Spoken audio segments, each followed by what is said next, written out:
La côte des naufrageurs mérite bien son nom. Dans cet écrin de rocher, la troupe Arvrobagan s'est installée pour son dernier spectacle, Arbagaonis, tiré de l'œuvre de Tanguy Malmanche.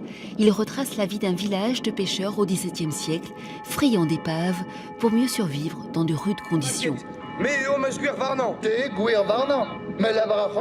C'était pas des gens riches non plus sur la côte ici.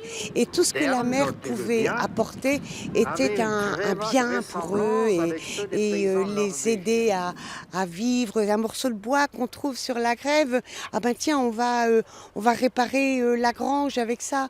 On va le mettre de côté pour plus tard si on en a besoin. Mais c'était ça l'esprit pagan un peu, je crois. Louis XIV a décidé de punir sévèrement les naufrageurs. Les païens, eux, ces bonnets bleus, ne connaissaient que la loi de la mer.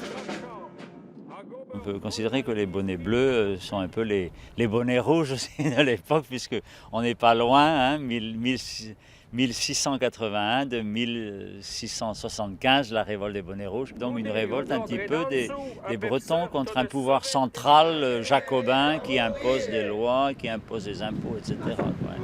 On sent cet esprit rebelle et c'est ça qui nous plaît beaucoup à Arvrobagan aussi, cette résistance.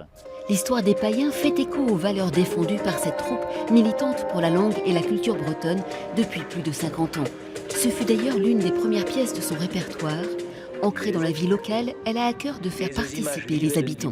Il y a des enfants, des personnes plus âgées, des étudiants, c'est très très varié et chacun apporte sa touche d'originalité en quelque sorte et ça fait la richesse de la troupe.